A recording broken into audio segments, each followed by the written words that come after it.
My name is Esther Wachuku, and today's conversation intends to be quite explosive and insightful. We always tell ourselves that for us to understand how to move on, for us to strategize presently, we need to come from our history. History helps us understand how to move on. History helps us understand the root of the problem, and it's very vital that was we don't know. And because of that, we have different narratives as to what formed us or what had made us become today. We want to revisit it with actualities and then understand where we're heading. Nnamdi Kanu's conviction has set tongues wagging, polarized the country. Tribal sentiments have come up. Some persons say it's a Yoruba judge that convicted Nnamdi Kanu. It is indeed the Yoruba propaganda that caused the civil war. It is a hatred of the Yorubas towards the Igbos that caused it. While some Igbos said Nnamdi Kanu deserved the conviction he got because of the lives that were lost based on the incitement and the broadcast that he made. A couple of people believe that Nnamdi Kanu was extremely radicalized, that he radicalized a cross-section of Nigerians and turned the economy of the Southeast to what it is now, where investment opportunities cannot come and persons are afraid to visit the Southeast, saying they took advantage of the lack of exposure or the intelligence of the young ones. Other cross-sections of Nigerians believe that Nnamdi Kanu opened the eyes of the Igbos, opened the eyes of certain Nigerians as to the debilitation of Nigeria's unity, specifically as he called them Janjaweeds, and the supposed rundown of rule and order in the judicial system. Quite a lot of expose.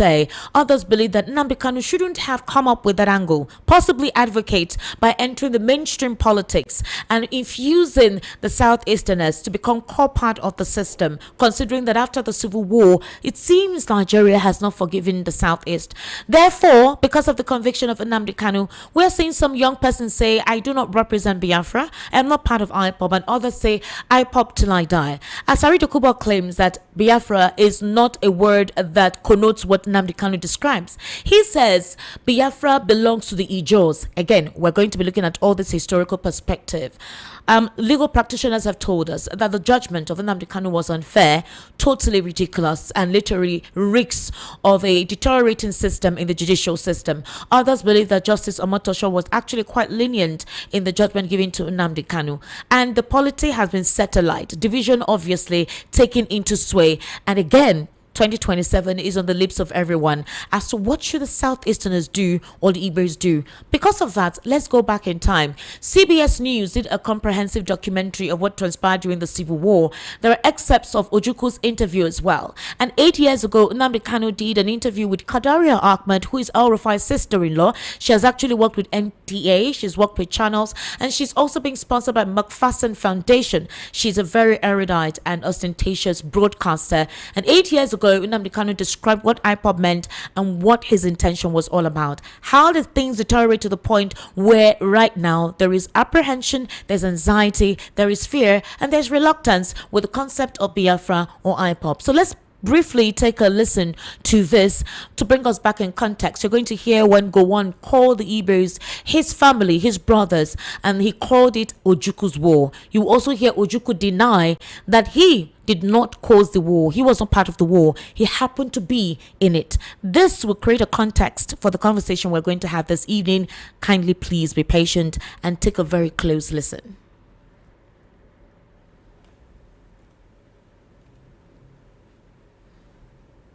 Let's pause now for some of the history behind this bloody war.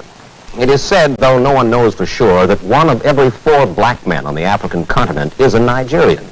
There were 55 million of them before the war. Nigeria was a creation of 10. Igbo and other military officers in national big battle for a city or a road junction. This is Nkwalo Junction. There was heavy fighting here in early May as the Biafrans retook the town. Nkwalo Junction is 25 miles from Port Harcourt, a major seaport and refinery city the Biafrans want back. The Biafran troops we found at this road junction were a rag engaged in Biafra's most successful offensive of the war. How the Biafran army succeeds, armed as it is with an odd-lot collection of weapons, is a puzzle. Some at the front carry communist-made AK-47s, like those used by the Viet Cong. Some only World War I bolt-action antiques, a .30 caliber machine gun just captured from the Nigerians. Much, in fact, of what the Biafrans are now using against the Nigerians, they have taken from them. One military man up here told me, not totally as a joke, The Biafran army runs on beer and bullets. The Biafran army lacks both, with ammunition constantly in critically short supply. These troops had advanced 6 miles in less than a week. Then, practically out of ammunition, were forced to stop on the road to Port Harcourt until more supplies trickled down to them. One of this army's other problems is staying large enough to continue the fight against Nigerians. When Biafra seceded in 1967, it had fewer than 1,000 men under arms, and those mostly officers and clerks. Now it has been built up to between 40... I am seeking it through a national party in Nigeria, a party that transcends ethnic considerations. I am parts of Nigeria. The leader of the party for which I am standing is a northerner. There are many duty to the best of my ability. And I am glad that Nigerians generally recognize this fact. One man could not have held the entire Nigeria and her allies for 3 years. The Igbo would very much like to. But I have already mentioned the obstacle. I'm not seeking political office. I'm not seeking government office. Just to represent my people 10 years after the end of the war. Obstacles are being put. Even people who just signed my papers are being imprisoned. It would be foolhardy for me at this stage to step into Nigeria. But I will go back. Once I become a member of Parliament, I will go back. And I'll take my chance with my parliamentary immunity. I will go back. And I'll take my chance with my parliamentary immunity. Through a constitution established by the military regime, I am seeking it through a national party in Nigeria, through a national party in Nigeria, a party that transcends ethnic considerations. I am in fact a partner of other parts of Nigeria. The leader of the party for which I am standing is a northerner. There are many Westerners, there are Easterners in that party. I am... ...comes back must mean a reopening of the old wounds. It must be a symbol of the war that took place. No, actually I don't think it is. I don't think in any way it is.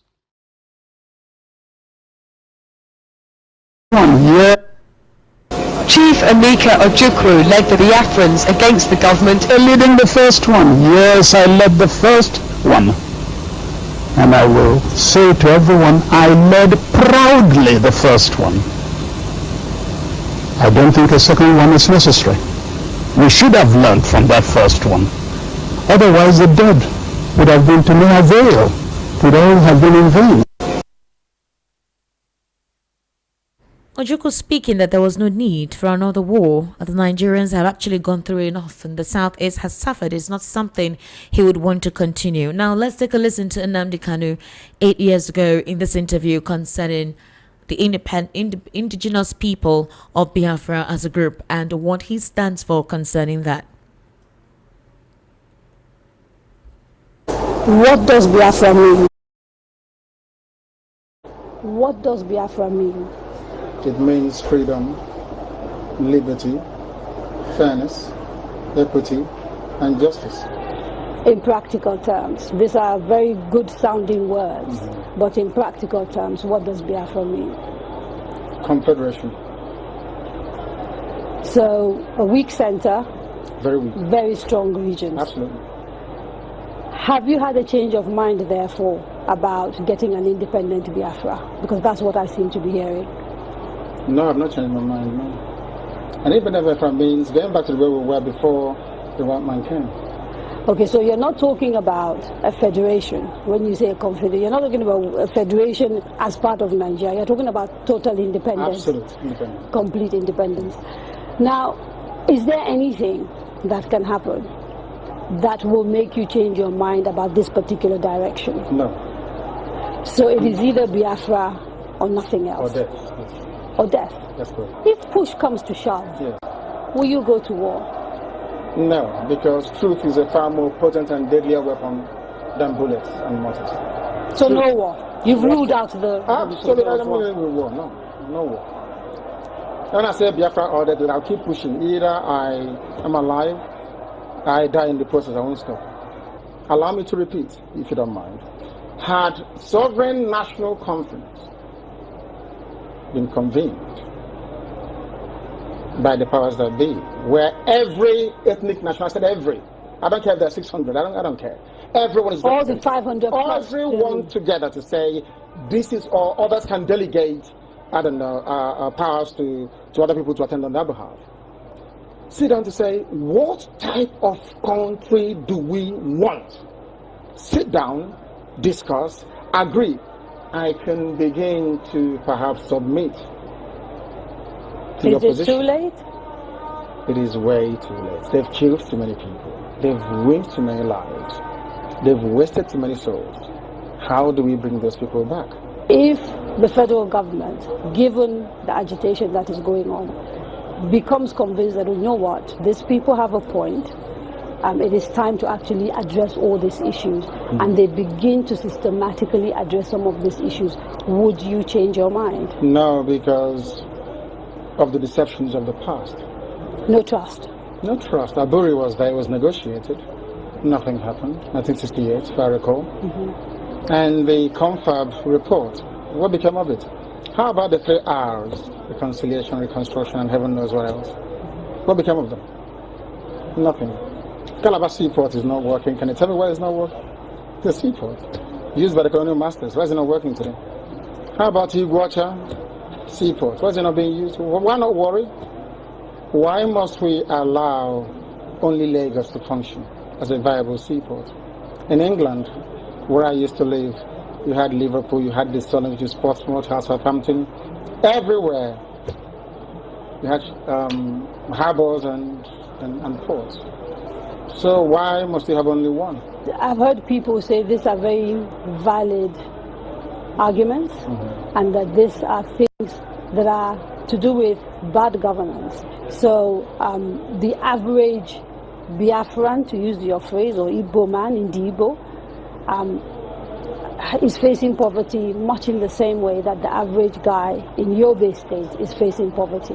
And so these are issues of governance. You don't agree with that? I agree completely. Okay.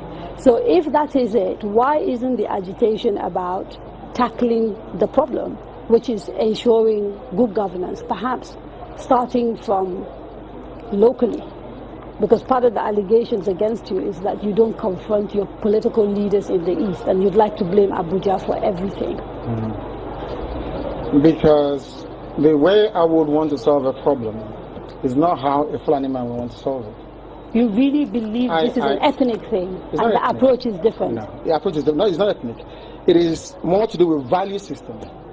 Right.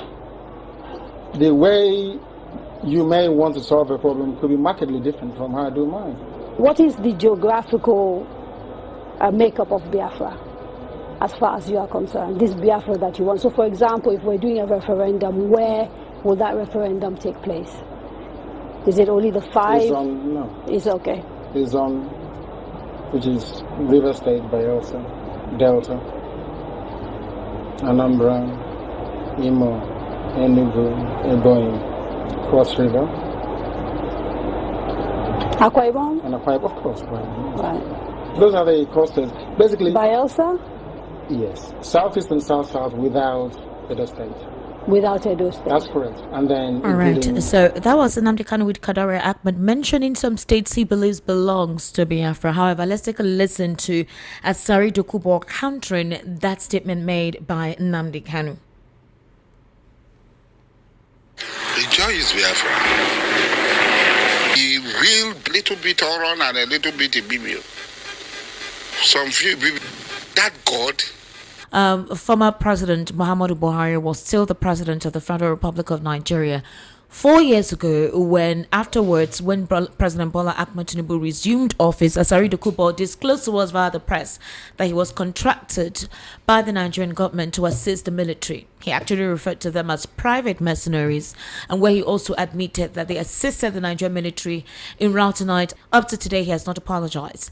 He has also referred to the Southeasterners and the Igbos on several derogatory names and has always stood by that. Today, I have a historian in the studio. He's a senior editor in the Guardian newspaper of the Sunday editorial in the Guardian. He's a historian, a political and social affairs commentator, and that's Mr. Awa Omiko. If you had joined us during the Independence Day special broadcast, Mr. Awa Omiko was right here in the studio with us. I invited him today because Mr. Awa Omiko has a deep history. The reason why we need to conceptualize this is the concept of Biafra as disclosed by Ojukwu, and obviously Biafra by Nnamdi Kanu. The method these two great men supposedly went about it and what it has resulted to. Is it now time to change the strategy because it has not supposedly put the Southeasterners in the map that it belongs, or in the forefront as it ought to be? Has it weakened the Southeast? Has it demystified the Southeast? And obviously, has it polarized the Southeast, where a couple of Igbos don't want to be identified as IPOBians or Biafrans? Mr. Awamiko, good evening, and thank you for joining us today. Thank you. How are you? Thank you. I'm fine, and you? Welcome. Thank you. Mr. Awa, you listened to all I played. Yes. I played that so we have a direction of where we're heading. And now there is an imbroglio. Some people in the Southeast feel isolated, marginalized. They feel it's more worse with this administration. There's no talk about how to resolve anything. They're clamoring for Biafra or nothing. Some other persons are beginning to reason a different way. That how about we go through a different approach other than the violence and the aggressiveness we've been calling for what we want, and then talking about poor leadership in that axis that has not improved the economy of the Southeast, and to be identified as true Nigerians in mainstream Nigerian politics. They also feel that the Nigerian government, or the federal government, somehow is still at war with the Igbos. Also, other minority ethnic groups are now speaking out by saying, if the Igbos complain, what happens to us? What do we do? Are we not part of Nigeria, especially those in the middle belt? So what's your take with all of this, with the conviction of Nnamdi Kanu? Well, thank you.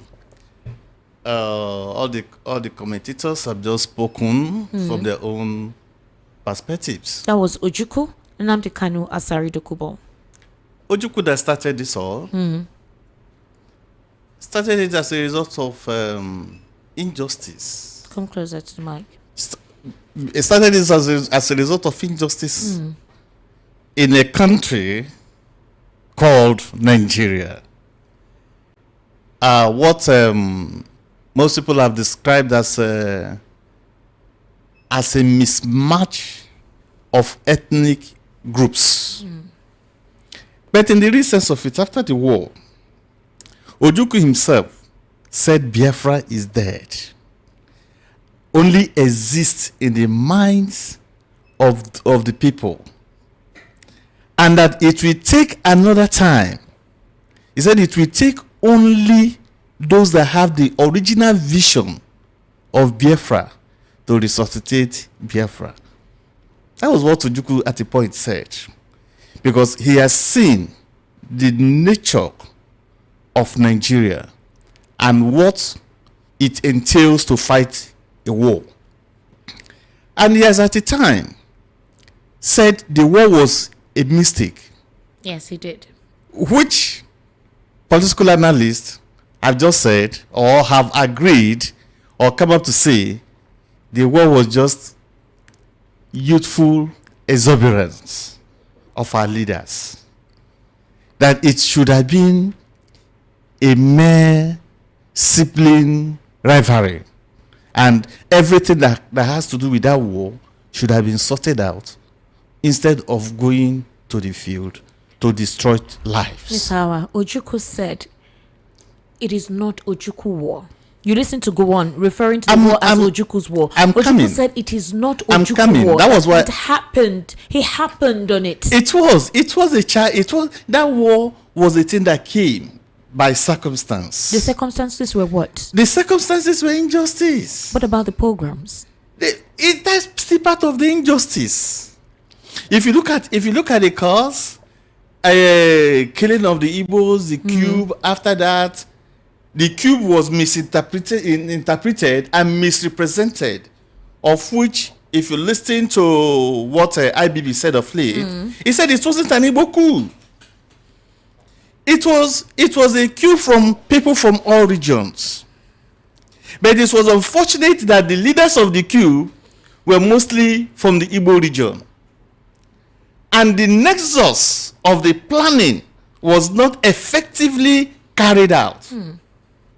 Because if the likes of Zik had been killed, people would have said yes, the nitty-gritty of the coup was actually meant, but it wasn't. Zik, and in fact, Zik on his own is a different ball game and a different topic entirely. Entirely true. And the coup to a reasonable level failed, and that was a counter coup and others. And Ojukwu wasn't involved in any of the coups. What Ojukwu was only saying is that, Gowon, you are my junior, you can't be my boss. And he said, no, that can't happen. Gowon came out to say, I am standing for the northern region. And he said, in fact, if you go ahead with your policy, I will secede from the country. If you go ahead with your policy. With the policy of saying you're going to fight for the north. So okay, I will secede. That was Ojukwu saying that. Yes. So it's not like it was a collective decision made by the elders in the southeast before he decided to go. It was. Okay. Because Ojukwu was just the arrowhead. The people saw the way the people were being killed like houseflies. It was terrible. It was terrible. Especially in the north. That was why some described it as a pogrom. Killing of the people and destroying of things. Blood flowed in the streets, in the northern streets. And the federal government was more or less on break. Because, in fact, then the real party, the party described as the federal government, was the northern oligarchy. Yeah. Despite the fact that at that point in time, there were a lot of Ndi Igbo in the army. But because of the confusion going on and the mistrust, none of them could come out to say, yes, they are going to forge ahead to stand for the people. Only Ojukwu spoke up to say, you must not kill my people in this way. So he became the rallying point of Ndi Igbo. And before then, the polity had been heated to the extent that the Igbo elders came together at in a meeting at Enugu to say, how can we find a solution to this? But unfortunately, there was no solution until Gowon went ahead to say the state of emergency has been declared in the east, and Ojukwu used the opportunity to declare a state of Biafra. And the war began. It was formally a mutiny, police action. That was the way federal government regarded it. Said it's going to be a police action. But when they discovered that the Nigerian police, which is the mobile police and the rest, could not handle the situation, army came in and became. No, it wasn't a full-blown war. Initially. Because there were categories of war. Yeah. Initially, it wasn't. Until towards the end, when the thing came up, and it was a massacre. It was a massacre. Because the Igbo people had no trained personnel. At all. The videos actually show it. No Young trained boys personnel. were conscripted. Young boys were conscripted. People just came all from all angles to join, and they were just tired. Even the intellectuals, like the Okigos, lecturers, that couldn't even differentiate gun from biros, were conscripted into the army. And that was the massacre. It was a massacre. There was no assistance for anyone like the Nigerian government at the time. Access? There was no assistance. Why will you assist those fighting you? I'm referring to the international community. The international community Because came. we had the British media cover all of this. We had CBS News cover all of this. They were The once giving British, details of what for was the going for on. the British angle, is a different ball game entirely, because the British supported the war against Biafra, because Britain sees the country as what is called the suzerain, as part of their colony, conquered colony, and they still benefit and are still benefiting and will still be benefiting from us. So they felt if it is severed, that they will be losing part of the economy and whatever gets to them. Because if Biafra has succeeded, Biafra would have been marching towards the east and not the west. Would have been marching towards USSR that was Russia. still in existence then. Then. But unfortunately, those people came late. In fact, the Israeli were part of the Biafran army, but they came late. They came when the deed has been done. And that was why Ojukwu said, I have to leave. Besides, Ojukwu never knew that there were even saboteurs within the Biafran army.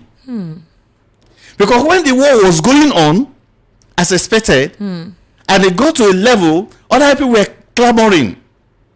Just like those in the South, and we're equally clamoring that no, this cannot just be an Igbo war. Really?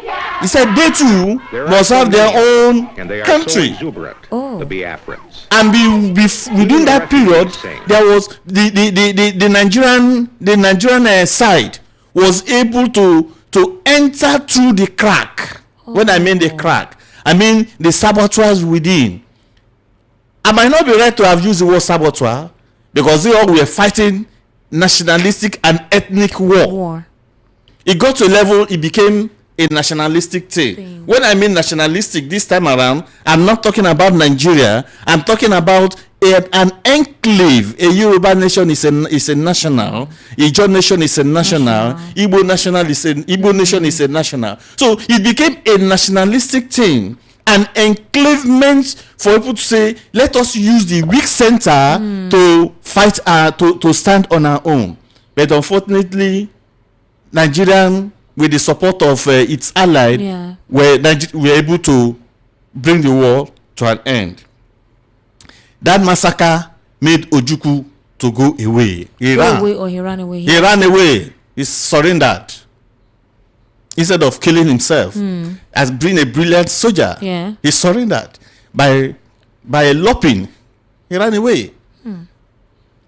But after the war, what should Nigerian state? What should they have done? To use the word of Awolowo, he said you can't be feeding the person fighting you. And there were diverse weapons used to fight the Biafran war. I don't want to call it the Igbo war. In fact, it's even a misnomer to say it was an Igbo war. It's a misnomer. Because in that same war, that same republic known as Biafra, we had the Ijaws.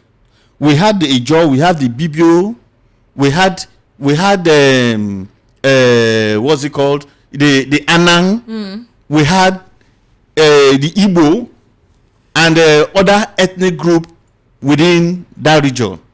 They made up the Biafran Republic. And after that, what happened? The Igbo themselves as a group were more. So maybe that is why people will say it's always an Igbo war. No. It should be referred to as a Biafran war. And we have not learnt much from it. In fact, from the way we run the polity and do the politicking in Nigeria, it shows we've learnt nothing from it. Because after that war, the states the region were divided into states. There was no more region, of which immediately it weakened. Of which immediately go and declared the states. Ojukwu declared county. Ojukwu called his own county. Just like we have in Ghana, smaller regions. But the states when the states were divided, it weakened the regions. But now, how can we go back? How can we bring peace? The three R's: reconciliation. What again? Reconciliation. Reintegration. And de-radicalization, something like that. that. Yeah, the reinvestment or so. Okay. The 3 R's were not fully implemented. The 3 R's were poorly implemented and implemented with a bias. It wasn't even the right time to say reconciliation, no victor, no vanquish, according to the words of Gowon. In the war, there was a victor, there was a vanquished. The victor was the Nigerian side. The vanquished were the Igbo. Because that region lacked development. Up to today. Up to date. The people were not immediately reintegrated into the Nigerian civil service. And they became scattered. Within the war had just ended, and you are implementing indigenization policy. A policy that gave Nigerians right to buy property within Nigeria and own a lot of industries. You shaved those people out. You declared no matter the amount of money they have in their bank accounts, you reduced it to £20. Anyway, those were the punishments meted out. But for how long will such punishment continue? I agree that the Igbos have conquered the £20 things. At least you have, if you begin to count the billionaires we have in Nigeria, if they're up to 50, Igbo man could be up about 20 in them.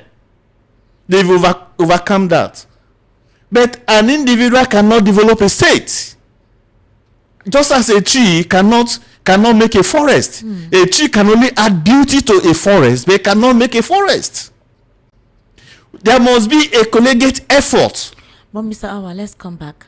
10 years after the war, Ojukwu wanted to come back to Nigeria and be part of the system. He wanted to be part of the Nigeria's parliament. He wanted to be part of the system that he once wanted to excommunicate himself from. Ojukwu wanted to also be a president at some point. I mean, you saw the what do you call it, the creation of the political party. Yes, APGA. And since then, somehow, Ojukwu himself had maintained that we cannot continue on that same line, especially what you call the siege mentality. That's what he referred to as it. He also said he would not allow or say that what happened at the time should repeat itself, because the Southeast will always be vulnerable. Let's listen to him. No, just okay. That's what he said. Let's listen to him. Yeah. People have created a vested interest. And certain people have created a vested interest in a sort of situation which I personally consider unhealthy for our people. There is a sort of siege mentality which our people have acquired as a result of the end of the war. I believe this must cease. I believe our people must face the fact that the war is ended. They must feel free to partake, to serve, to benefit from Nigeria. They should have no inhibitions about being Nigerians anymore. They should have no complexes. That in my absence, certain people have created a vested interest in a sort of... All right, so this is him. You heard what he said. Yes, that siege mentality is still there. One, by the fact that in some places the Igbo man are not allowed to even own property. Where, sir? Which places? Have you gone to the north to be engaged in their civil service? No, they won't incorporate you into their civil service, and will say you're in the same country. The only state in Nigeria, the only state that will incorporate anybody from any tribe in their civil service is Lagos State. Any other state. But Lagos also, based on what happened in the 2023 elections, said that some certain people were not grateful for their hospitality and accommodation. Now they're all pushing to say in the civil service, only Yorubas. We don't want any other tribe. That is still the siege mentality Ojukwu just talked about. He said you should be free to move around. That the war has ended. By that expression, has the war really ended? By that expression, can you go to certain states or certain parts of the country and build a house and claim this is yours? By that mentality, which is the seized mentality, can you freely run some businesses in some areas? So what is now the essence of one Nigeria? It is one Nigeria on paper. We are not practicing one Nigeria. In the country where you have some people will tell you, if for instance, out of the whole states, Lagos is still fair, but despite that Lagos has not got there, but Lagos is still fair. And this is the fairest amongst all the states. Amongst all, it's only state where you can come to a reasonable level. At least let's give them 30%, while others get 0%. Really? Yes. But some Igbos own properties in the north as well. In the north, yes. What happens to those property when at the slightest provocation? What happens to those property? They burn them down. Then why would you then? In fact, in some places you are not even incorporated or assimilated into the body politic of such a place. It is only in Lagos you can see an Igbo man become a chairman of a local government. It's no longer so. They've stopped it now. But that is because they are equally joining the siege mentality. No, according to them, they felt that in the 2023 elections, they ought to have supported Bola Tinubu because he was accommodating when he was the governor of Lagos State, and they feel like they've been too liberal and that the Igbos have supposedly dominated and that they are not receptive and, what's the word, grateful for the hospitality that they gave to them. That is why I say it's still the siege mentality. It's the mentality of the weak. That is just it. It is the mentality of the weak. At that period, you will ask me, all the people that voted for APC, were all of them Yoruba people? The answer remains no. For instance, I'm an APC person. I voted. You're an APC person? Yes. Hey, our people go flog you. Yeah, I am an APC as of then. But with that stand, I have changed my membership. What happened? That remains between me and my opinions. Now, would you now say everybody in all the Igbo people voted for LP? No. Yes, is no. In those that made that number large, some of them were mostly the Yoruba people. Yes, that is confirmed. Where will you put the Benin people? Where will you put the Kongi in Lagos? Where will you put people from other tribes? But you picked out only the Igbo man. Is that not part of the seized mentality Ojukwu is talking about? He said you should be free to do business. You should be free to live in every part of this country. Okay. And our constitution, which said we are all free to move around, to own property, to our religion, to association and all that. Is that constitution really implemented? The answer is capital no. Until we do the needful, we continue to experience what we're experiencing. And besides, we are going to have more to come. Really? Yes, more to come. More what to come? More crisis to come. Because you see some militia too will start coming up. Militia from where? Militia group. They will come from the Middle East. From the Middle East? They will come from the South. Which of the Middle East, sir? I mean when I mean Middle East, sorry, they could come from Middle Belt. Okay, Middle Belt. Middle Belt. They could come from Middle Belt. They could come from the South. The South? Yes. Oh, we already have the Niger Delta. Forget that. Oh, really? Yes. They too will say, with the way Nigeria is going, we too are coming up, we want our own state. Or we want our own country. But the South already supposedly have a perception of supporting Tinubu. So why would they want to renege or say they want a country of their own? The Kanu is not against Tinubu. Who is not against Tinubu? Kanu. It's not against Nnamdi Kanu. It's not against Tinubu. South, not Southeast. That is exactly where I'm going to. Kanu is not against Tinubu. Kanu is against the injustice in the country. So if this injustice continue to exist, where you can't do things on your own, as you can't be proud to be a Nigerian. Yeah. You will see people begin to say, this country, we need to move it. We need to move it forward. We need to do other things. But all these militias, no matter the name they bear or take, will never move the country forward. All right. Another interesting question I want to ask here is, ever since what happened, the conviction of Nnamdi Kanu, a lot of voices are speaking up. Some people are saying what happened with Nnamdi Kanu is good. They say he decimated the Southeast. He caused the imbalance in the Southeast, attracted insecurity in the Southeast. Others believe that no, he opened their eyes. He helped to protect the borders of the terrain. Now you have ESN, you have Ibubagu, you have several unknown gunmen. All of them, whenever anything happens, they will tell you it's unknown gunmen. But Nnamdi Kanu is in Sokoto. He's been convicted to life sentence, even if, the trial continues with the appeal court, or rather, he's going forward to the appeal court. If Nnamdi Kanu has been convicted, who are the persons that have attacked Alex Oti's convoy, former Anambra State Governor Chris Ngeye's convoy? Who are these persons? Are they the Sabos?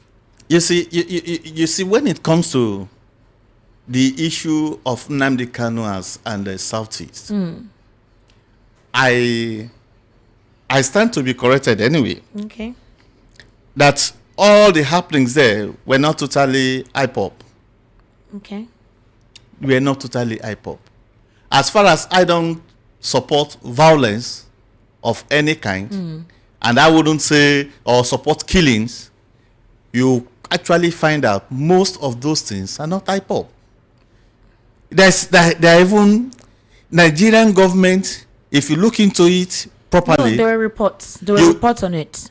Yes, that the Nigerian government was involved during Buhari's time. Yes, it will be a way to make sure that that state, that area, is ungovernable, and they will say Nnamdi Kanu has done a lot of things. That's why you have heavy presence of military. But if you look at it, based on the utterances of Nnamdi Kanu, exactly, and based on his body movement, all those bulletins he sends out, the enemy can stand on those things to carry out their shady deals. Let me come in here, sir. So it happens to be that anytime Nnamdi Kanu makes those broadcasts, the next thing there are events that reflects what he has said. Yes, this shows that. Besides, has he the wherewithal to carry out all those things? The answer is no. Did you hear the broadcast where he was telling persons how to get weapons and what to do? I think that was during COVID. Do you know how much those weapons? Do you know the cost of those weapons? And do you know the minds of an average Igbo man? Do you know the meetings the Igbo people go to? Do you know what they talk about? Peace. If you begin to talk about the Igbo people, they are the most peaceful and loving set of ethnic group. They'll come to your community and live and invest and even marry your daughters. Obviously, true. That one, no doubt. And they will develop that place as well as they're developing their community. Because as you're saying in Igbo language, that your second half is in the foreign land. So they see everybody as that their second half in the foreign land. They want to deal with you like a friend, like a brother. They want to be part of your group. They want to live in your midst. And they want to develop the place. Because they believe once that place is developed, it's for their own good. And it's for the good of everybody. So, Igbo man averagely is not a troublemaker. That ethnic group has been given a name beyond what they should bear. And be that as it may, Nnamdi Kanu again, you should know by his body language, never helped himself in the court. Look at the abuse, and look at his high level of ineptitude in claiming to defend himself. Though there's nothing wrong in the law for you to defend yourself once you have all the facts and everything. But he shot himself on the leg, on his foot. He shot himself on the foot. When he said, when the opponent, after every other thing, his submission, he said, here I rest my case. Which means all what your opponent has been saying against you were truth. If that is where you rest your case, why then must the case continue? Right. And mind you, is if you are coming to equity, come with clean hands. All right, Mr. Awa, we'll take a very short break because we need to continue with this. The reason why I said so is that when Nnamdi Kanu was convicted, a lot of voices were speaking. Families that went through the harrowing experience of their members being butchered, slaughtered, or whatnot in certain communities in the southeast came out to speak openly, and some distanced themselves from the concept of IPOB or Biafra. There's this young lady that went viral for what she said, and that the way it is, if you say you don't want to identify as a Biafran, certain persons will want to lynch you. If you say you don't identify as an IPOB member, certain persons want to lynch you. If you just say you're a plain Igbo person, that's all they know, because the experiences under the concept of Biafra and IPOB with the whole struggle has not benefited the Southeast anyway. So is it possible that the strategy that was applied by Ojukwu and Nnamdi Kanu has not worked, and there needs to be a re-engineering and a re-strategization of the concept of either becoming free or emancipating themselves from Nigeria, or deciding to become silent and see how they can work to enter the mainstream system so that somehow they can dominate, just like the Yorubas and the Hausa Fulanis? We'll take a very short break. We'll come back to that conversation to kind of stay with us.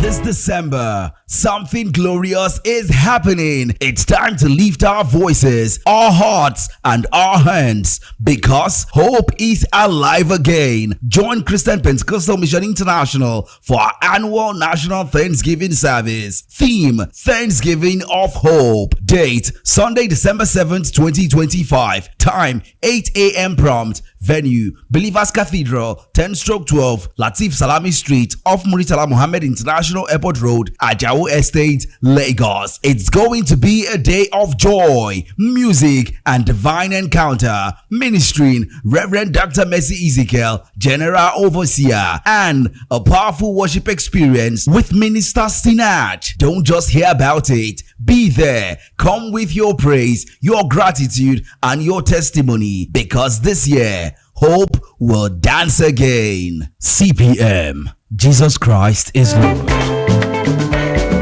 Customer, welcome. What do you want buy? I want buy changeover. Cutout fuse and distribution board made of 100% heavy duty copper. Oh, come, I get them. See, I'm here. No, now I'm looking for Slatter Star J cutout fuse and distribution board, Nipo cutout fuse, Star J solar battery, inverter, MPPT controller, and solar panel. But Oga, don't worry, I know where to get them. Whether na Star J changeover cutout fuse, Slatter distribution board, Nipo cutout fuse, Star J solar battery, inverter, MPPT controller, and solar panel, Star J ceiling fan, sockets, all earthen materials. Make you no go do cover wise pan foolish show. Slatter Star J Indian product, na #1 since 1961. Made of 100% heavy duty solid copper with no compromise. Available in all leading electrical shops nationwide. Slatter Star J, na you Biko.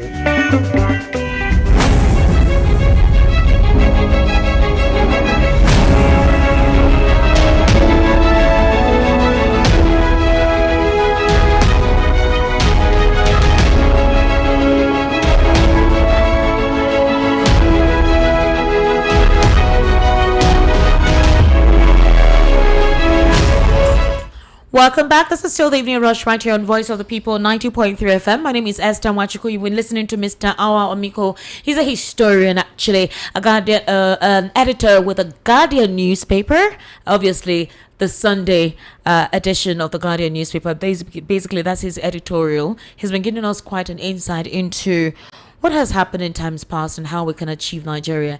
Before we went on that break, I asked you certain questions as to why, because of the method through which the concept of Biafra and IPOB's agitation has gone, some persons wanted to distance themselves. I will play you this audio of a young girl that went viral, and she complained that she has received certain threats. Others supported her for speaking up. Casey too, I'm sure you know Casey.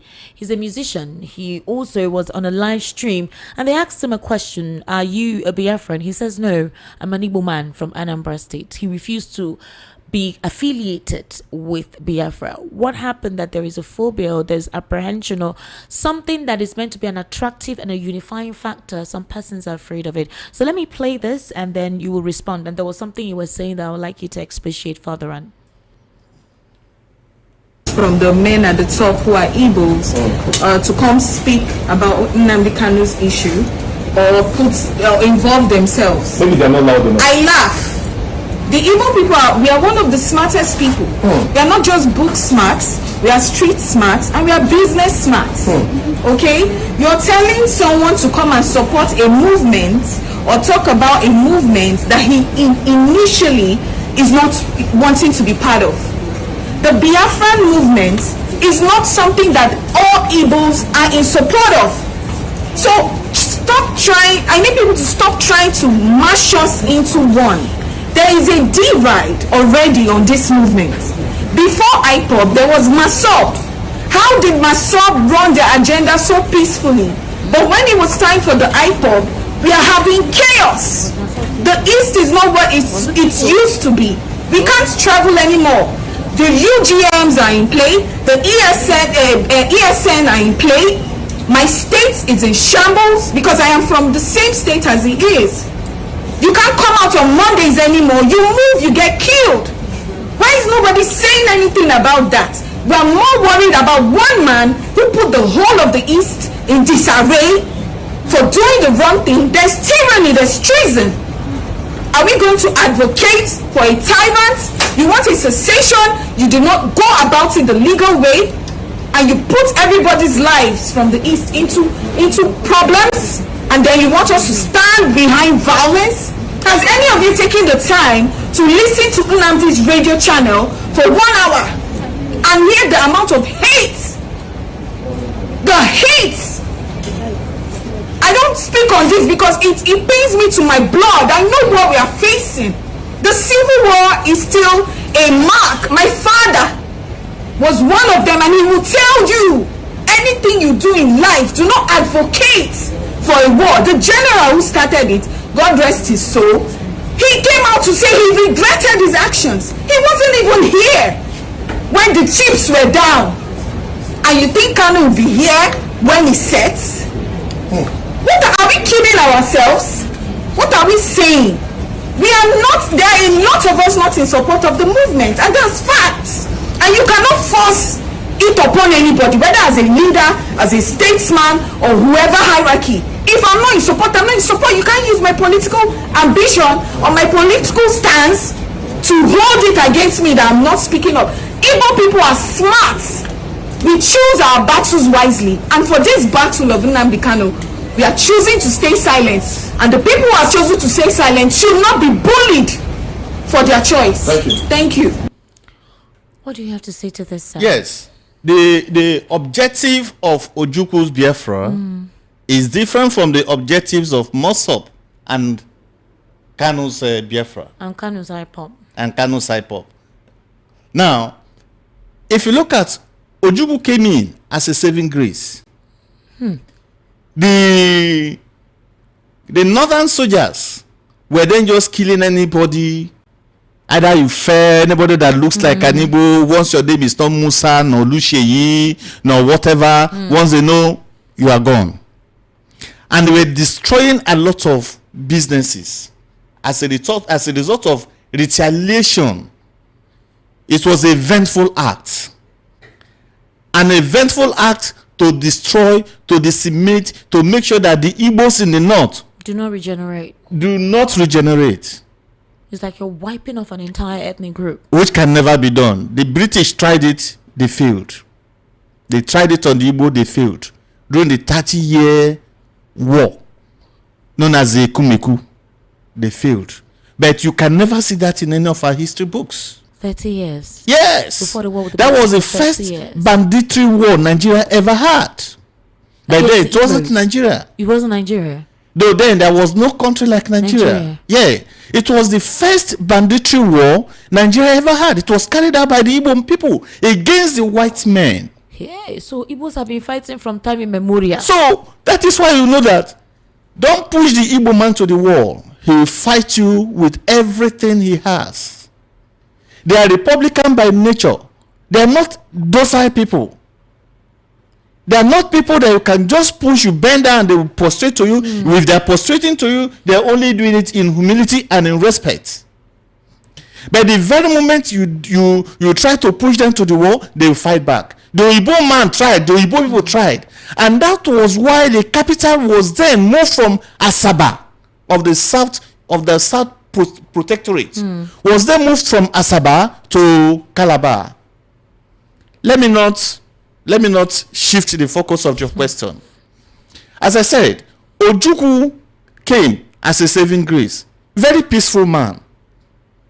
And he's even telling you, if the opportunity comes, if the opportunity repeats itself, that he will do what he did when he was much younger.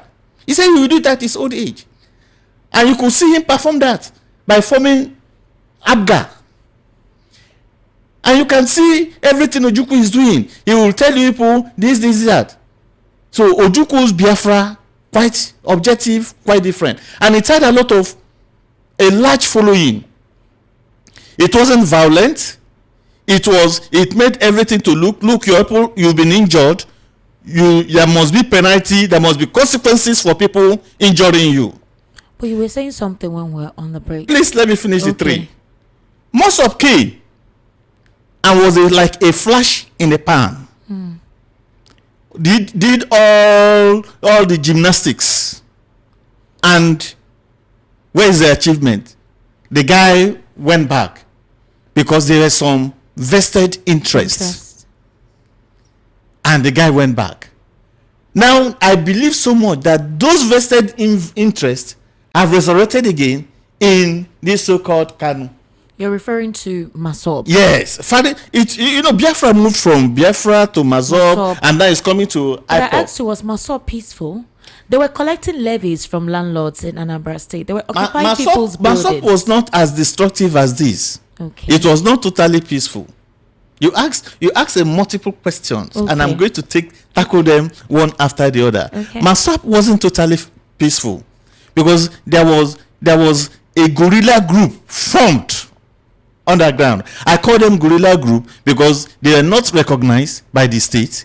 They were anti-state, and they were to some extent moving ahead to collect money from people. Were they the ones that Peter Obi decimated?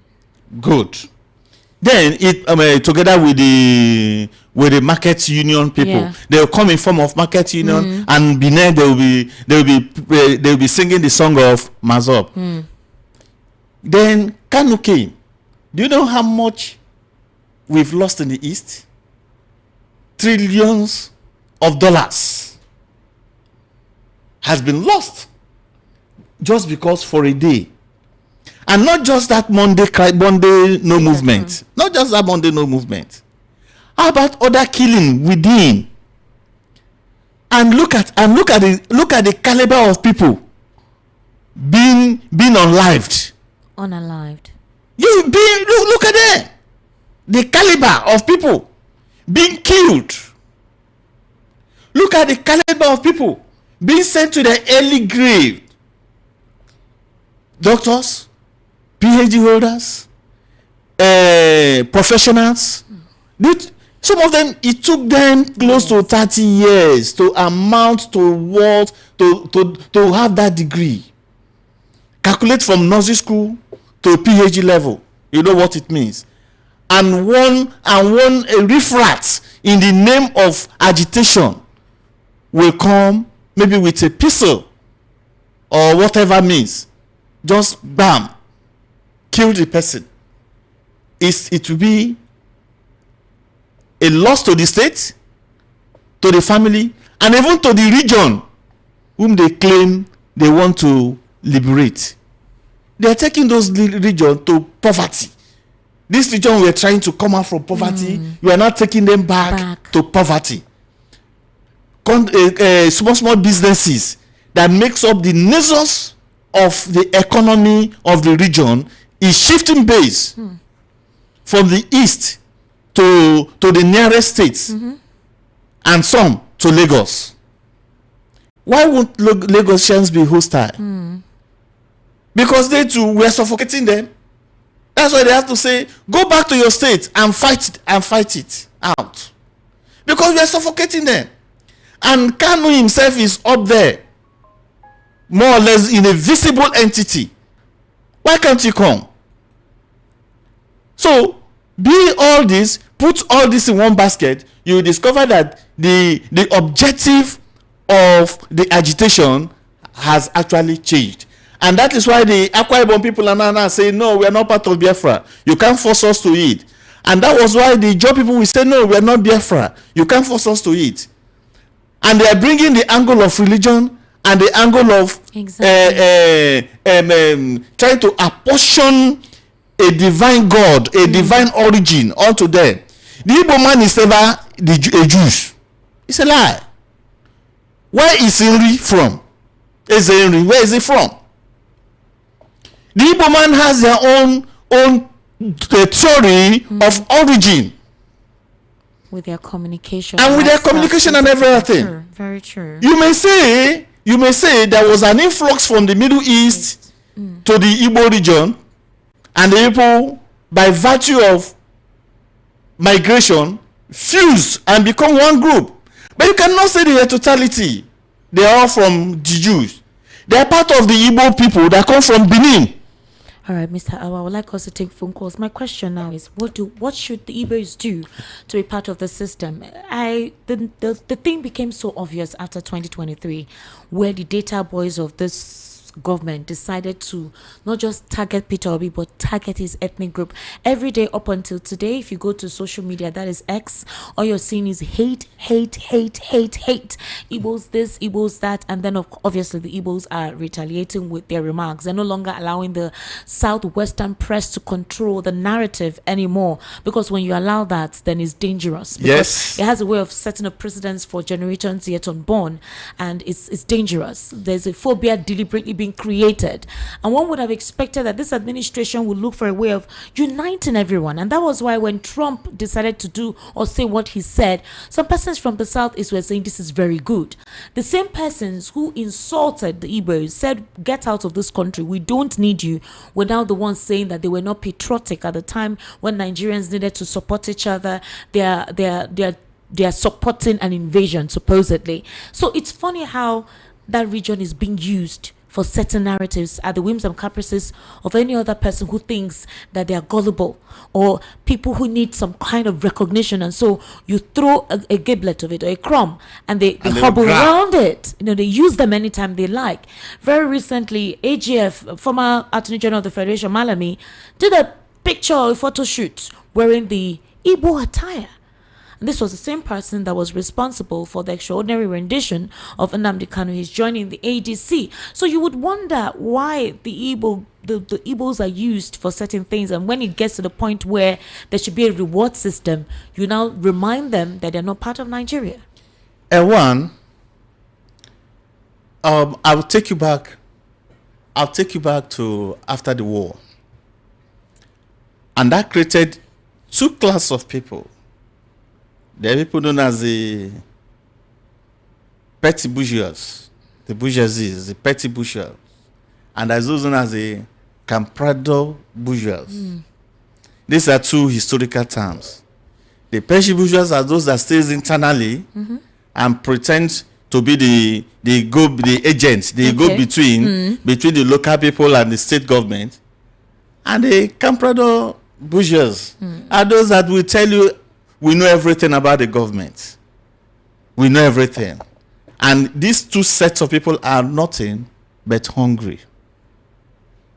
They want to be at the middle, contractor, agents, and do all the elders. They fail to understand that all what they are doing, both this stealing, this rigmaroling, all in the name of fame and getting what to eat, has a telling effect on the people. Lastly, again, the culture of the people. there's this ethnic culture which people believe, which some of them believe does not exist, but on the ground is still right there. And that happens to do with the Osu caste system. Oh, the caste system.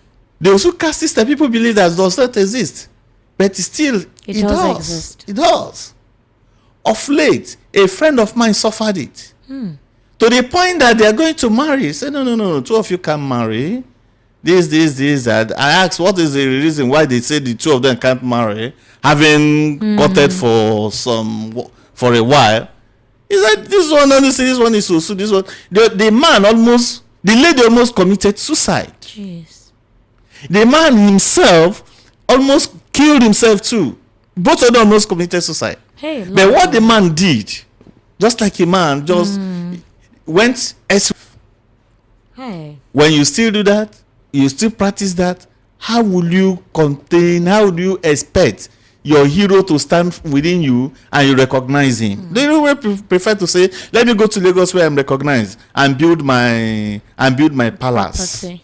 and put my property there And marry there and have a community of this there, but the non-Igbo may not really know what that guy is going through. That is number one. The same system once existed. Attorneys came and said, no, this type of system must not continually exist amongst us. And there was an orientation of the mind. And that is why you see some people now, they will tell you, we are doing the tradition of our babies. When it is dry season, no rain, they will pour water on the roof and this, that. Ask them, what is that? What is the origin of that culture?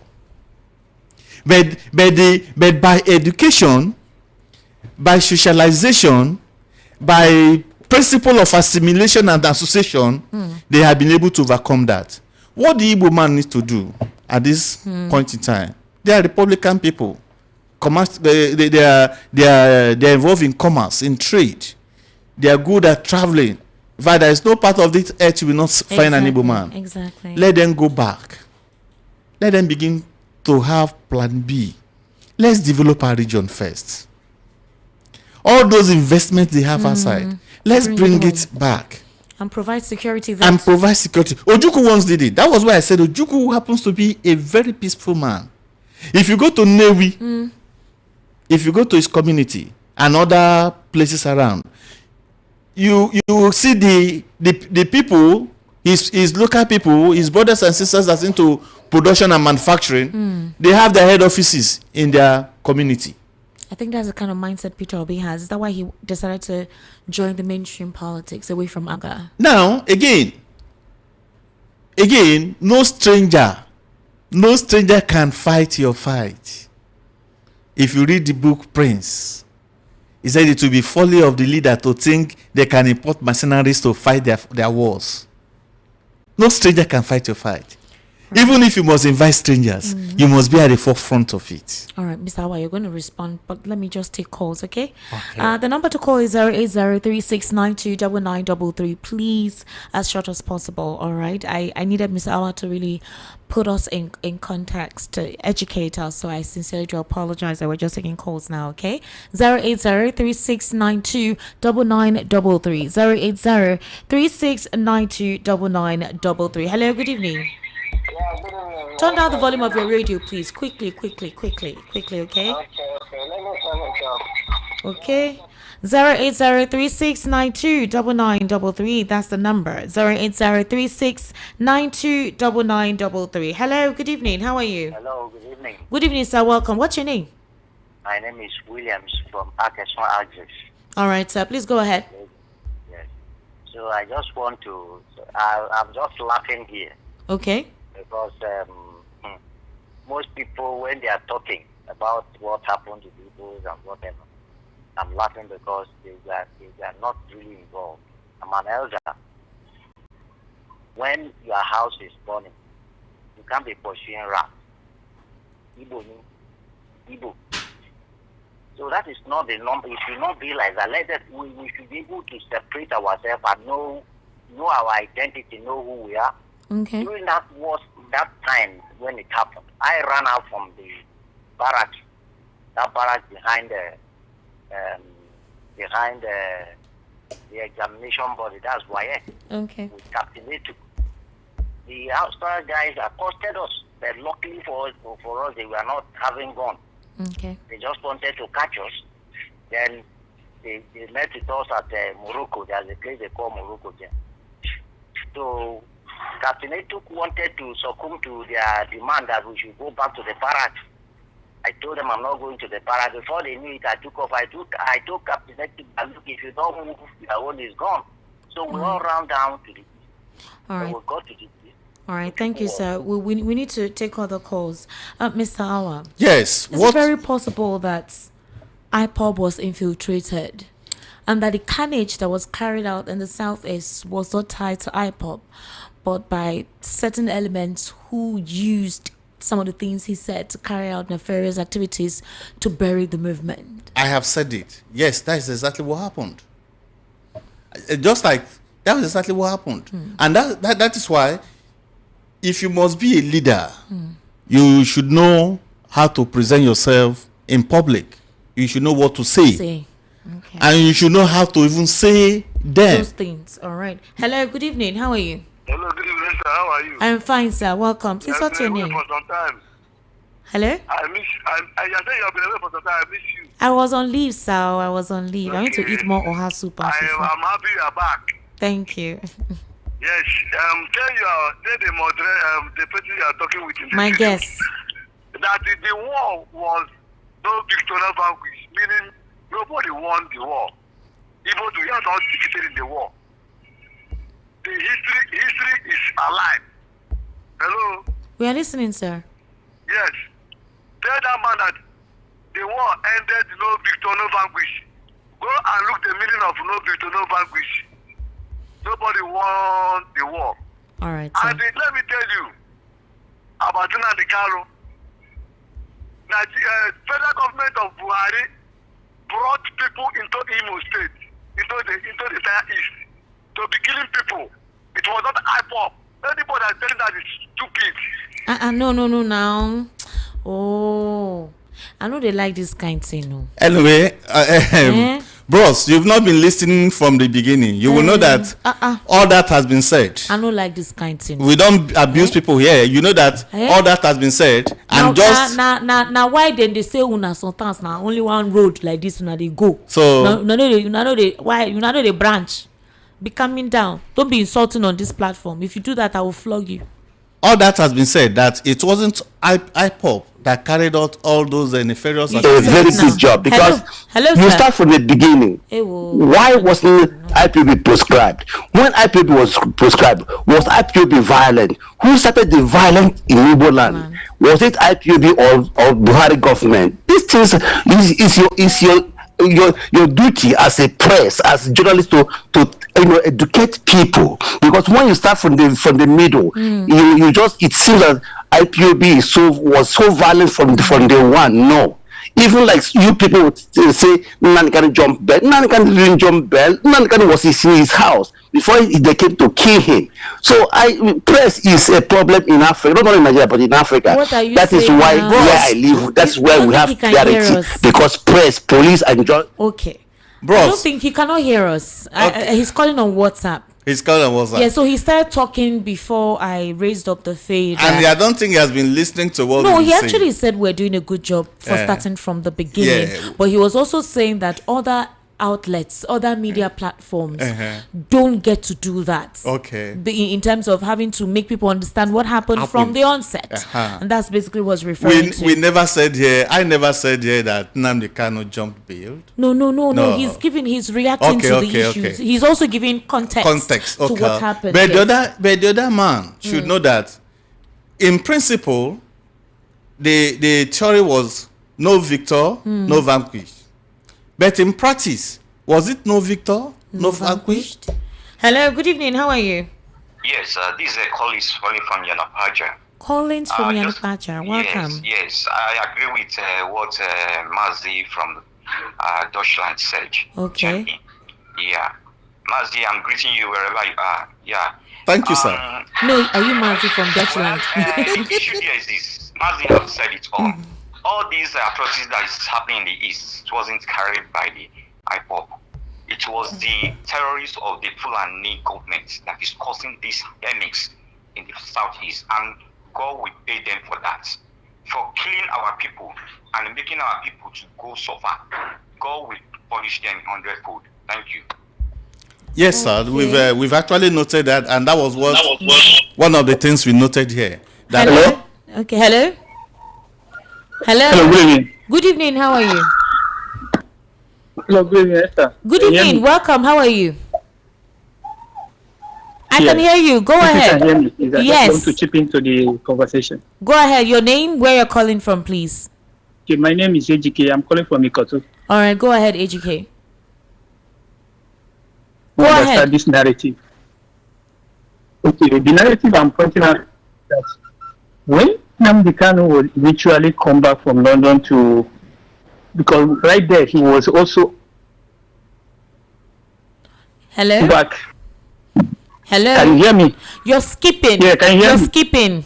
Yeah, can you hear me? I can hear you now. So what I was saying is that when Nnamdi Kanu come back, the federal government arrested him. After arresting him, they asked him, what are you agitating for? And he pointed out the many things that lead to the agitation.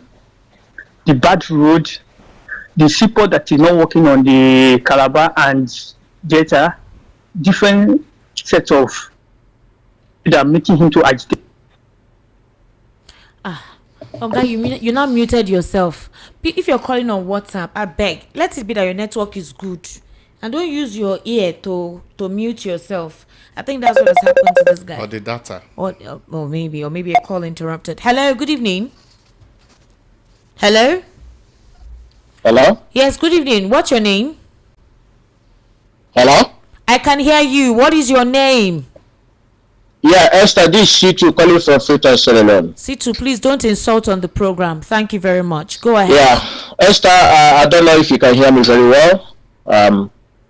I just want to speak to my people, and our people is being lied to, and what I don't like is people change the narrative because Igbo people has been lied to.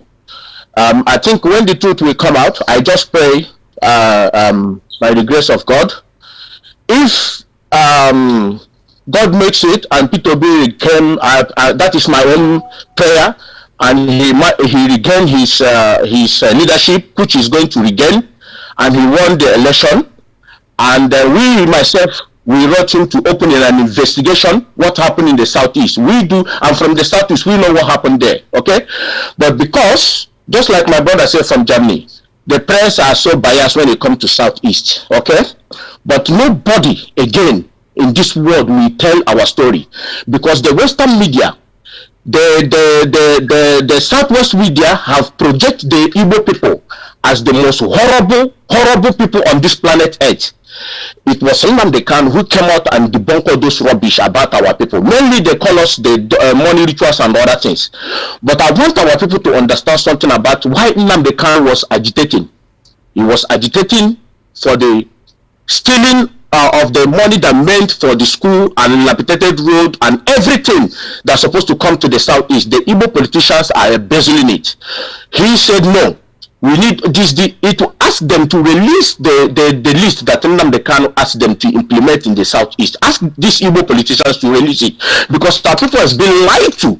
That is my problem. I will never keep quiet and watch our people being lied to. And let me tell you, the masterminder of insecurity in the Southeast is Dave Omahi. I know you people don't want to call him and ask him this question, but we do. We are going to push American government to hold Dave Omahi and Hope Uzodinma responsible about the insecurity in the Southeast, not IPOB. IPOB never kill anybody. Forget about Buhari brought his brothers and sisters in the Southeast to start killing our people, and then Nnamdi Kanu single-handedly stop playing in middle belt. We know all these things. But because the media don't want to say the truth, that is where boils me more and everything. Hello, good evening. How are you? Hello? Yes, sir. Good evening, sir. How are you? I'm okay. This is Andy. I'm calling from Surulere. Andy from Surulere. All right, Andy, please go ahead. Okay. The 3 arrows you and your guests are playing. Yes. Thank you. The first is reconciliation. The second one is reconstruction. The third one is integration. explanation. Thank and you. None of it has been done. Never will be done. Now, thank you. After the Biafra, I don't think IPOB is violent, neither is Massob. But the truth is that when people are really at the jugular, you try to resist. It's natural. Because the marginalization is top proof. How can you give a Igbo nation 5 states? Our politicians are not talking about that because they are fat slaves to the north. You know, there is nothing. You don't build international policy. You don't try to get at least good and leg becomes seaport for Igbo nation with the importers. So the agitation continues. Whether people say it is in the mind or it is anywhere, it continues as long as Igbos are continuing to marginalize in Nigeria. I want to tell Nigerians one thing. Let them go and beg Igbos, try to integrate them and let them spearhead the Nigerian nation. That's only otherwise if Biafra will go, there's no data parties. I'm not inciting anything. And if you really like that, my case is still Thank you very much. God bless you for calling. Hello? Turn down the volume of your radio, please. All right. I know you want to hear me. Hello? Hello? Yes, good evening. How are you? Hello? Hello, I can hear you. I know you are hearing me. Yes. No, the problem with our Igbos, we are very stubborn people. I'm one Igbo, let me speak the language. I know they are going to attack them abroad on that studio now. They can never agree they are their fault. The same stubbornness that took Nandi to prison. That's what we Igbos are. Forget, we are just making mouth. The man that calling you for soul, let him come back to Nigeria now. See who is writing to United Nations. Let me speak Igbo, make the next side people. We are not helping ourselves. Our problem are much. The stubbornness that took Nandi to prison, all of them. Look at the person that called somebody stupid. Everybody's angered. And then the people that are looking for Biafra. They never see anything. They can never see it. I got who Biafra. I hate Rwanda. Can never see it, Esther. Have a lovely night. Thank you very much. Oh, as well. Hello, good evening. How are you? Hello? Can you hear me? Good evening. How are you? What's your name? Namdi. Calling from where, sir? Itire. All right, Namdi, please go ahead. You know this our issue of Biafra. I myself, I believe that Biafra issue died in 1970. So any person that is agitating now is his own destiny. Because all these things, we are nowhere. I know something before during the war. If you witness that war, and in short, I can't see another war again in Nigeria. So all these things we are talking is the new generation that doesn't know anything about the war. So agitating, even Nnamdi Kanu cannot talk about the war because he read it as a history. But we will see it. Anyway, I just listen, but all this issue, I know this is a conversation this side, but we tackle it well. Well, we need to have the conversation. It's needed. This conversation is needed, Bikonu. It's needed. It's needed, but we need to understand all this issue we are talking. It's bad. Thank you very much. Thank you, sir.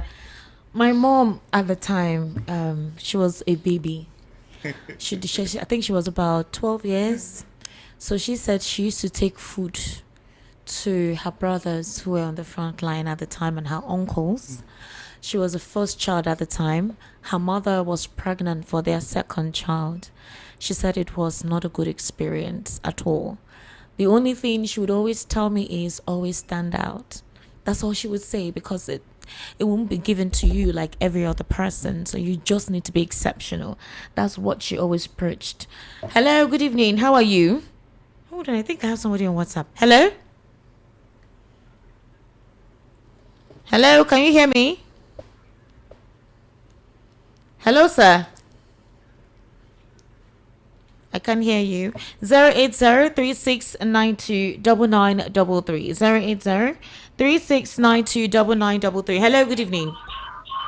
Hello. Turn down the volume of your radio, sir, please. Hello? Hello? Please, when you call, turn down the volume of your radio. I beg. It's very important. Hello? Please, I want to ask for this the continuation of this particular discussion. What's your name? So that our people will be able to be sensitized to know more deeper things about this particular Biafra issue. So that most of us that do not know how the meaning of and how it started will be able to understand. Most of us don't know anything about it. Most of them were born after the Civil War. Most of us was born during the Civil War. So let this discussion please continue so that most people will truly understand.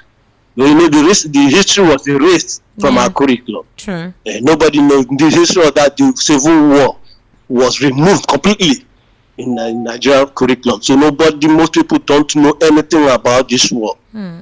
So if you continue bringing this particular discussion up, okay, let most of us know truly what led to this. All right. And how thank you very much. Came in, how Wazirike came in, and how Kanu came up. All right, thank you very much. Hello, what's your name? Hello. Good evening. Can you turn down the volume of your radio, please? I beg you.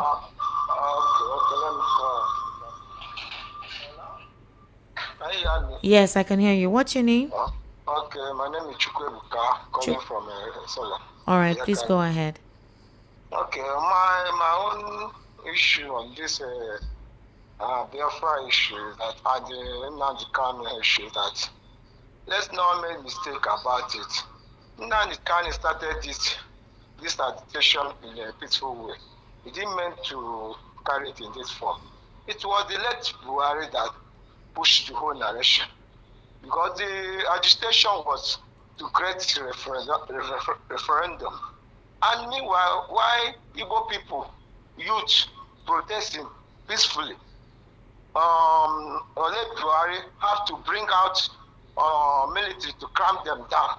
That was the thing that made the Nnamdi Kanu to started doing another thing. So let's not mix everything up. So that's my own thing. So when you are saying that Nnamdi Kanu took it to another form, what led to it? It started in a peaceful way.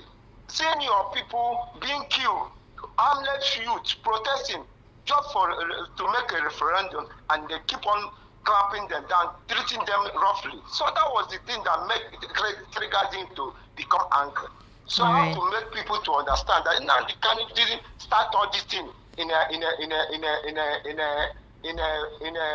All right, thank you. I need to take calls. So when you call, just go directly to what you want to say. The thing is, people died. They are just people refraining. People died. How do you tell those people that it is not us? I don't know if you understand what I'm saying. The families of those people are still trying to. Hello, good evening. How are you? Hello. Good evening. How are you? Hello. Go ahead. Go ahead. I can hear you. Okay. My name is Paul from Egbeda. Paul, welcome. Anyway, from Egbeda, welcome from your leave. We really miss you. Thank you. So this issue, you see, when history is not properly written, the coming generation will read it and believe lies. When this agitation started, the IPOB people, of which I have seen on social medias and TV, were carrying flags. And up to today, IPOB is carrying flag. I've not seen any member of IPOB with gun. Asari Dokubo made a confession that he was hired to come and rattle IPOB in Imo State, in the southeast. He said it. Yeah, he Nobody had called him for questioning. He did. So the killing in the southeast was not IPOB and can never be IPOB. Even the interview you played, when that woman asked Nnamdi Kanu, are you going to fight war? He said no, absolutely no. And he listed the things he needs to happen in the southeast. So that propaganda and that misinformation that Kanu did this, he did that, is just all fabrication. They are not true. The man was fighting for the cause of the Igbo race. Thank you. All right, thank you for calling. All right. Hello, good evening. How are you? 08036929933. 080369299. Turn down the volume of your radio. Hello, good evening. How are you? Yeah, good evening. What's your name, Mr. please? Calling from Isolo. All right, go ahead. Yeah. Actually, sometimes the way we look at things, Nnamdi Kanu, when he started this, which everybody knows, there was never a time they were carrying arms. There was never a time they have seen any IPOB member using any weapon or anything. They always march peacefully.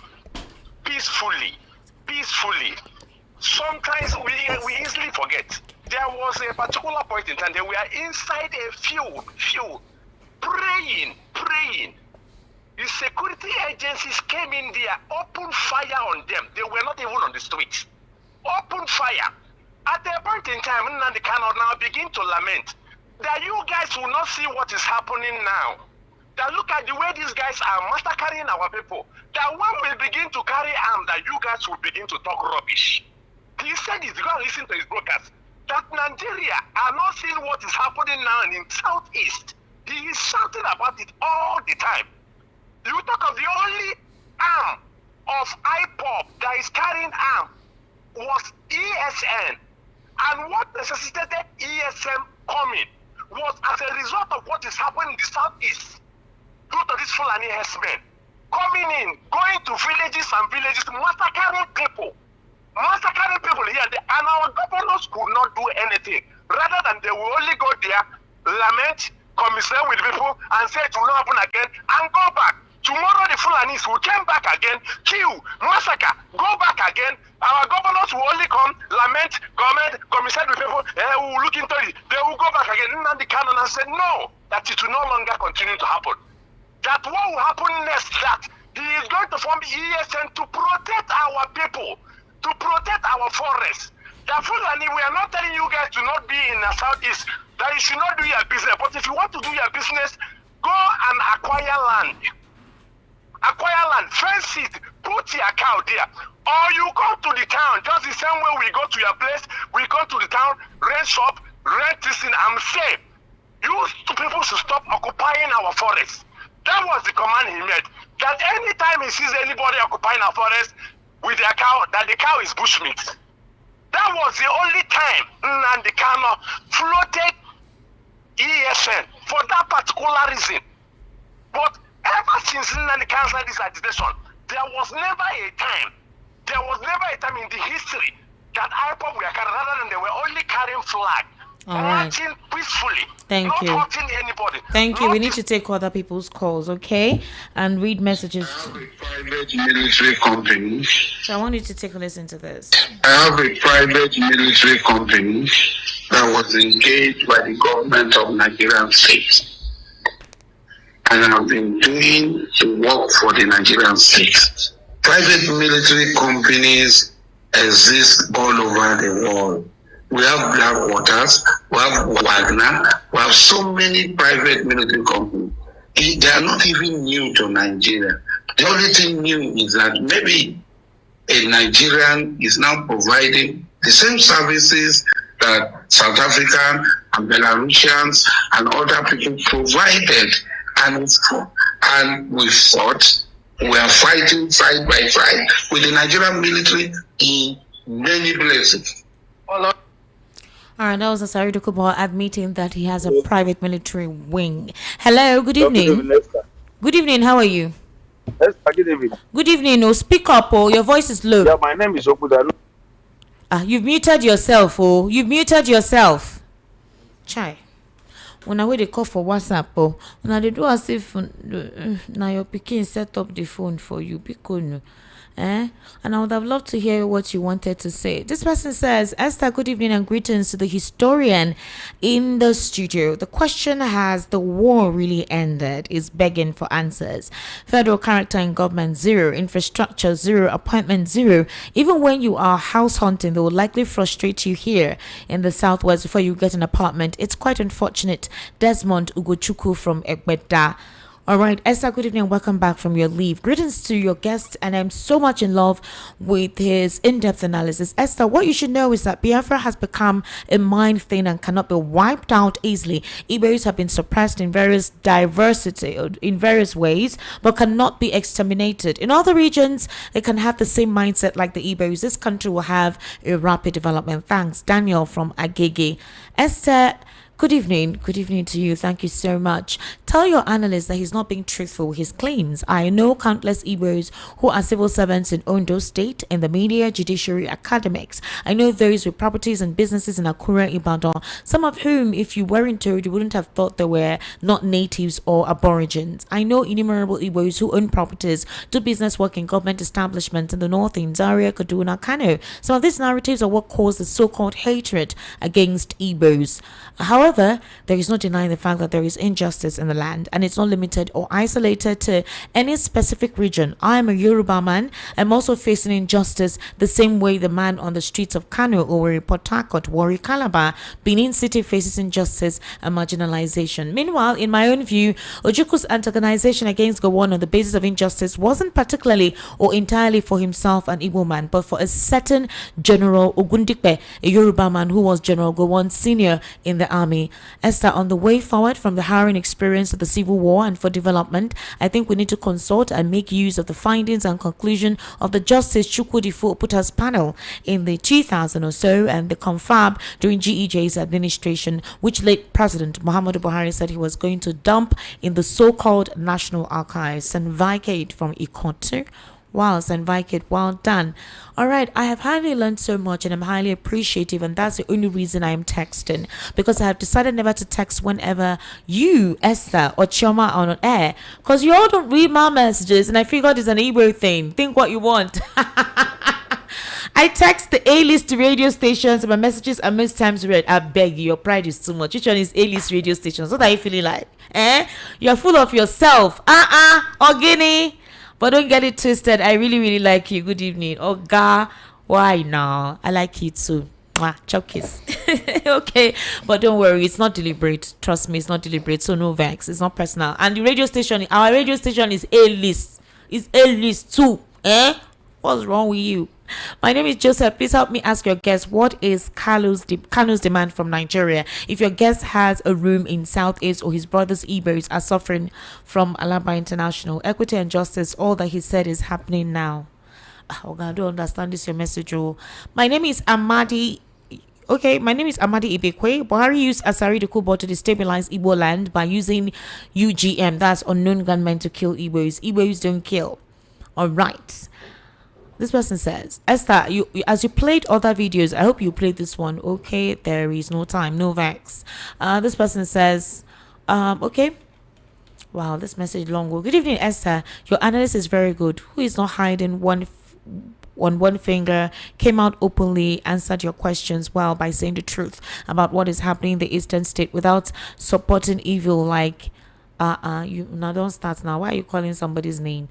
Good evening, Esther. Please, can the man in your studio swear he never heard what Asari Dokubo said, how federal government of Nigeria paid him to kill an Indigo? Please let him know that unknown gunmen are formed by Asari Dokubo and they're responsible for all the killings in the south is and not IPOB. They are the ones that enforced Monday sit at home. Evangelist Chukuma from Ikotu.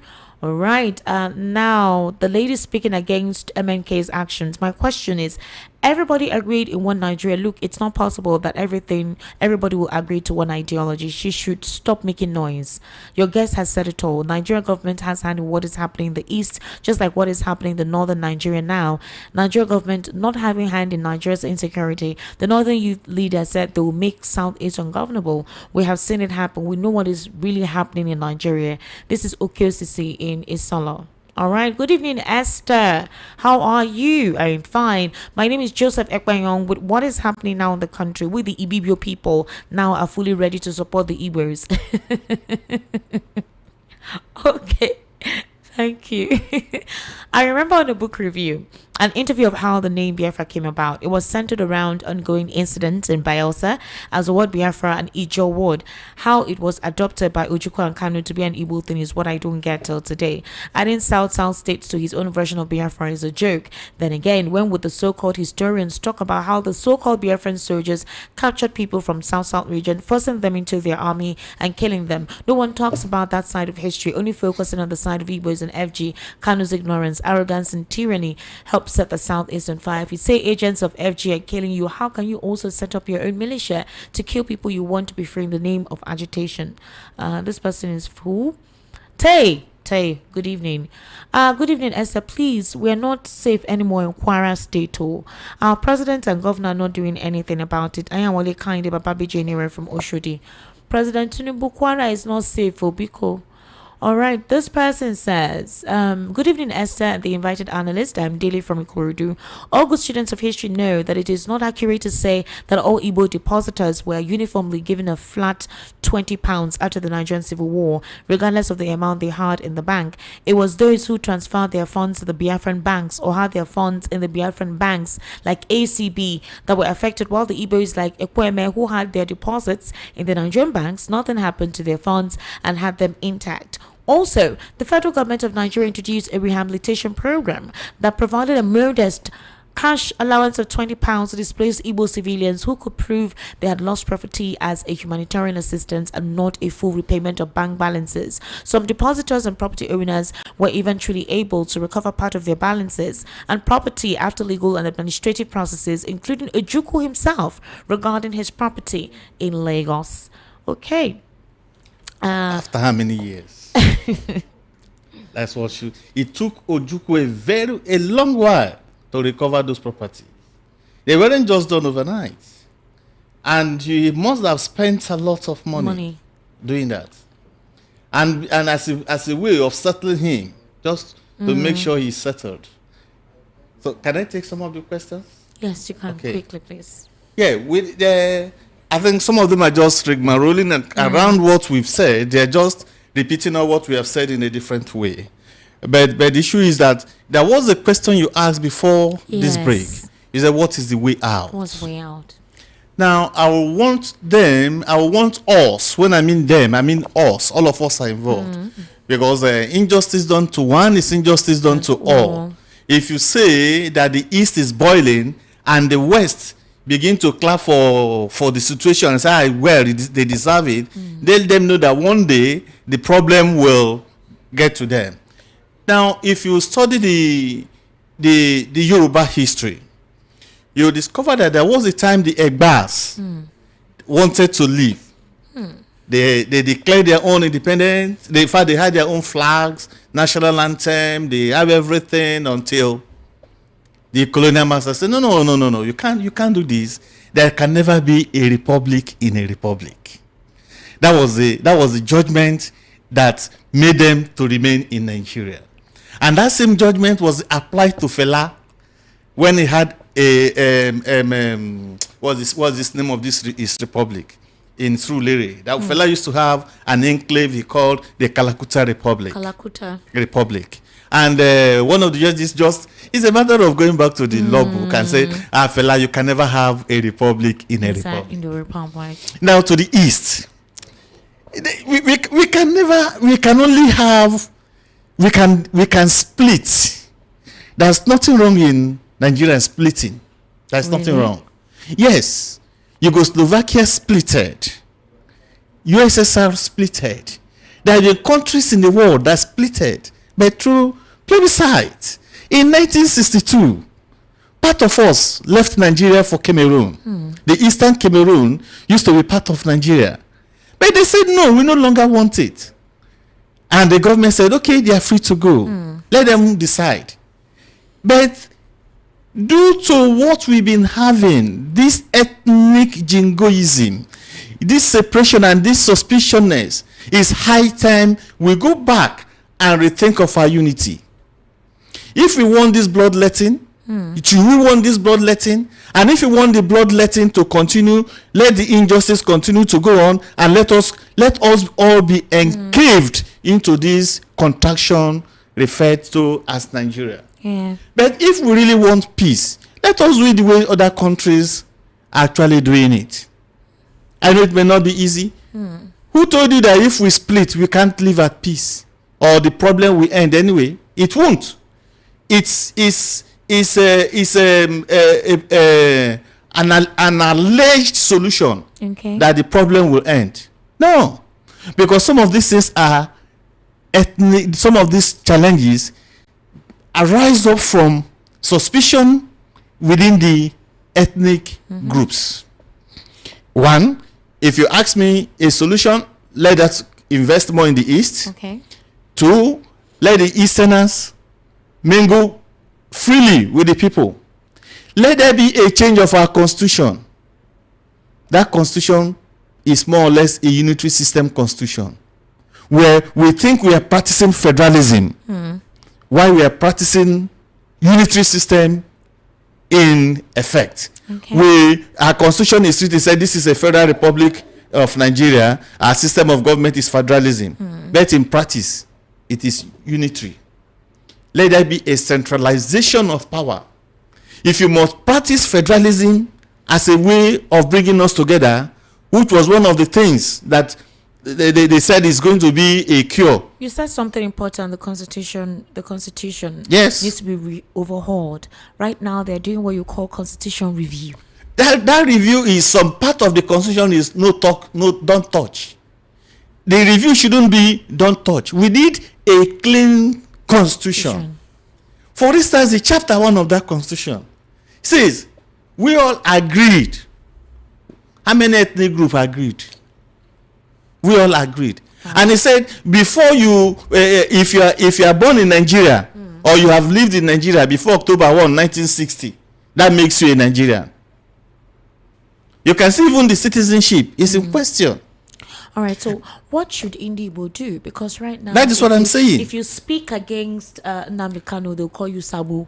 If you condemn some certain things, they'll say you are biased, you are a Tinubu agent. Let there be a reorientation. A reorientation in what capacity? A reorientation from the village setting. Okay. From the village setting, because the Igbo people are Republican in nature. If you remember when Zeke, outside the studio, I told you Zeke played the politics of an area boy. And I will ask you in what way, because don't worry, he played the politics of an area boy. There are stages of Zeke's life. If you begin to talk about Zeke, that's why I said Zeke will be a topic on its own. At that period, I will unveil the stages in Zeke's life. Now, Zeke, as of then, to make sure that the Igbo Union was very strong in Nigerian politics, they assimilated the Igbo, the ethnic group, the meeting centers. The assimilated meeting centers. They brought the assimilator centers to the fore, that this is exactly what should be the Igbo objective. Let them go back to the meeting centers, town unions. Okay. Let's tell them where everybody is gathered. Everyone comes together. The August meeting. Let's tell them. We can easily pinpoint who is Biafran soldier and who are not. This so-called infiltration of Nigerian army or the Dakobos soldier coming in, they can be picked out if these things are done from the village setting. In my area, part of Ohanfia community, for instance, the soldiers don't just go there. They will tell you this is not a Nigerian soldier. And you'll be forced to leave the place or you'll be killed. It's happening to date. You said what? I said if you go to part of Ohanfia in Abia State, you can't just come there and say you are Boko Haram. Boko Haram for what? Or you come there to say you are a terrorist. You will terrorize your life because they will point you out, because they have village guides and the chief is involved. Who and who? Where are you coming from? Why are you like this? Everybody is known. Alibo does not exist it's not a mirage. Alibo is a locality, and every locality has The people that take care of that locality, where are the village guards? There's a way the Igbo man used to guide his community. Where are the age settings? Let these people come out and pinpoint that this is what is happening. As I said, the government may be stronger, but the government cannot kill all. The people have a way of waging war against the sitting governor. I know most of the Igbo governors have actually played to the gallery. Okay. They need to be checked and brought back. Yes, that's a question. That is one. There's a lack in leadership. Yes. One, you can see that the Igbo man has been made poorer with all this. And the way government needs to do to bring them back is to make sure there's an investment in that region. But government will tell you there can never be investment in that region because of peace, because of insecurity. They will at one hand beat the drum and at the other hand shout. But if they can be truthful to themselves, that region, we can govern ourselves and things can be well. I was talking about Yugoslavia and Czechs. Yeah. You will discover that these people actually splitted. Yugo splitted to about 7 countries. There's nothing wrong if we say if you can't live together, let us split. And it is not always you must split in war. No state will say, look, there is no crisis. We all have our internal crisis. Yeah. And that internal crisis, if looked into, could even make us better citizens. For instance, it was in an bid to solve this crisis that existed right from 1954 or even 1944 when Nigerian Youth Movement was formed. And it was equally the crisis that splitted Nigerian Youth Movement, crisis of ethnicity. And it is in a bid to proffer solution to this crisis of ethnicity that federal character was formed. And youth service was formed. Yeah. Unitary system were formed. All governments have tried various means of bringing peace. But if the peace is aloof, what stops us from trying splitting? And splitting in a peaceful way. If that will bring the peace. Thank you. I sincerely appreciate you being here. I would invite you. I want you to know that not everyone may actually agree with the perspective you brought in and your concept from the historical perspective. We're very, how do you put it? Nigeria is a very unique country, and as human beings, not everybody aligns with you. People have their own different experiences to give. However, you will have heard what Mr. Omiko said. It's important for us to go back to the root and come together. The federal government or the state government may seem to have all it takes to disarm, to suppress. But once you have one voice collectively and you decide to rejuvenate and reinvigorate what makes you as brothers and stand firm and stand tall, I don't think they can defeat that purpose. The reason why I had that conversation today is it's important. We need to move on. We can no longer continue in that mental siege, that psychological trauma, or the emotional catharsis. And every day it feels like one is reliving the civil war. I know there is injustice in the system. I know that somehow Nigeria seems to act in the manner it was way back at the time against certain ethnic groups. But we need to, as usual, stand firm, stay strong, stay determined, and rise above the tide like we always do. Speak the truth. Speak the truth. And let there be true healing. True healing is the needed. 3 R's wasn't properly implemented. Do you expect that from this government? Because I think this government polarized it further. I think that's why there's a reawakening. Do you expect this government to do it or the next administration? There should be a policy. There should be a policy. Do you see this government implementing that with the rhetorics, with the divisive kind of politics that this government is using? We can never rule that out. It may come up tomorrow and there may be a change. But there must be a program like this. You keep on talking. That's why I decided to have this program. You keep on talking and talking. All right. If there are policies on ground to say the East that has been marginalized, we should bring them back to the fore. If they're there, what happens? Once upon a time, the East was the darling of all the ethnic groups. Once upon a time. Yes. And you can see It's just because of what is happening. The Easterners are loving people, friendly people. And if Nigeria wakes up tomorrow to say, we are sorry for what... In fact, Gowon once upon a time said he is sorry for the war. He came out openly to apologize. That wasn't... In fact, the war, there wasn't any need for it. It was a war of vendetta, a war of aggression. Exactly. So there wasn't any need for the war. But now, the damages of the war can be repaired. Assimilate the people.